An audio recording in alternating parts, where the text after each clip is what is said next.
സംസ്ഥാനത്ത് വീണ്ടും ഹൃദയദാനം. മസ്തിഷ്കമരണം സംഭവിച്ച തിരുവനന്തപുരം സ്വദേശി അമൽ ബാബുവിന്റെ ഹൃദയമാണ് കൊച്ചി സ്വദേശിക്ക് നൽകുന്നത്. ലിസി ഹോസ്പിറ്റലിലാണ് ശസ്ത്രക്രിയ നടക്കുന്നത്. തിരുവനന്തപുരം കിംസ് ആശുപത്രിയിൽ അവയവങ്ങൾ വേർപെടുത്തുന്നതിനുള്ള ശസ്ത്രക്രിയ ആരംഭിച്ചു. കരൾ, പാൻക്രിയാസ്, വൃക്കയടക്കം 6 അവയവങ്ങളാണ് ദാനം ചെയ്യുന്നത്. ഹൃദയം തിരുവനന്തപുരത്ത് നിന്നും എയർ ആംബുലൻസിൽ കൊച്ചിയിലെത്തിക്കും. വിവരങ്ങളുമായി രജിത് കുമാർ ചേരുകയാണ്. രജിത്ത്, ഇപ്പോൾ കിംസ് ആശുപത്രിയിൽ അവയവങ്ങൾ വേർപെടുത്തുന്നതിനുള്ള ശസ്ത്രക്രിയ നടക്കുകയാണ്. ഇത് എപ്പോഴേക്കും പൂർത്തിയാകും? എപ്പോഴാകും ഹൃദയം തിരുവനന്തപുരത്ത് നിന്നും എയർ ആംബുലൻസിൽ കൊച്ചിയിലെത്തിക്കുക?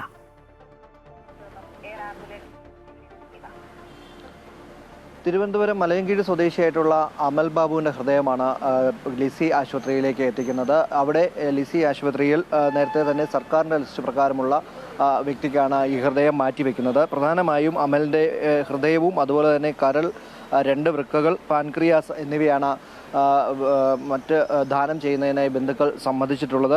ആശുപത്രിയിൽ ഇപ്പോൾ ഞാൻ നിൽക്കുന്ന കിംസ് ആശുപത്രിയിൽ ഇതിൻ്റെ ശസ്ത്രക്രിയകൾ ആരംഭിച്ചു കഴിഞ്ഞിട്ടുണ്ട്. ഇവിടെ നിന്നും 11 മണിയോടുകൂടിയായിരിക്കും ഹൃദയം ആംബുലൻസിൽ, ലിസി ഹോസ്പിറ്റലിൽ നിന്ന് തന്നെ ഇവിടെ ആംബുലൻസ് എത്തിച്ചിട്ടുണ്ട്. ആംബുലൻസിൽ പ്രത്യേകം തിരുവനന്തപുരം വിമാനത്താവളത്തിലേക്ക് എത്തിക്കുക. തിരുവനന്തപുരം വിമാനത്താവളത്തിൽ നിന്നും എയർ ആംബുലൻസ് വഴിയാണ് ഹൃദയം കൊച്ചിയിലേക്ക് എത്തിക്കുന്നത്. കൊച്ചിയിൽ നിന്നും തുടർന്ന് ലിസി ആശുപത്രിയിലേക്കും ഇത്തരത്തിൽ കൊണ്ടുപോകുന്നതിനുള്ള സൗകര്യങ്ങൾ ഒരുക്കിയിട്ടുണ്ട്. നമുക്കറിയാം, ഹൃദയ മാറ്റ ശസ്ത്രക്രിയകൾ വളരെ സങ്കീർണമായ ശസ്ത്രക്രിയയാണ്. വളരെ ലിമിറ്റഡ് ടൈമിനുള്ളിൽ തന്നെ ഇത് അവിടെ എത്തിച്ച് ഹൃദയം തുന്നിച്ചേർക്കേണ്ടതുണ്ട്. അതുകൊണ്ട് തന്നെ അത് ആ സമയം കൃത്യമായി തന്നെ പാലിക്കേണ്ടതുള്ളതിനാൽ തന്നെയാണ് ഇത്തരം ഒരു സൗകര്യം, എയർ ആംബുലൻസിൻ്റെ സൗകര്യം ഉപയോഗിക്കുന്നത്.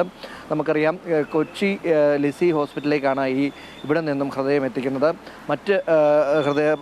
മറ്റ് അവയവങ്ങൾ, അത് കരളും വൃക്കയും കിംസ് ആശുപത്രിയിലേക്ക് തന്നെയാണ്. ഒരു വൃക്ക തിരുവനന്തപുരം മെഡിക്കൽ കോളേജ് ആശുപത്രിയിലേക്കും മാറ്റും. ബന്ധുക്കൾ കഴിഞ്ഞ 4 ദിവസം മുമ്പാണ് അമൽ ബാബുവിനെ വാഹന അപകടത്തെ തുടർന്ന് കിംസ് ആശുപത്രിയിൽ പ്രവേശിപ്പിക്കുന്നത്. പിന്നീട് സ്ഥിതി ഗുരുതരമാവുകയായിരുന്നു.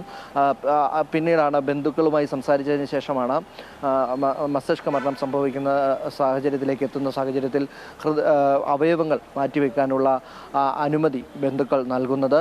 ഇങ്ങനെ 6 പേരിലേക്കാണിപ്പോൾ ഈ അമൽ ബാബുവിൻ്റെ അവയവങ്ങൾ ജീവൻ പകരുന്നത്.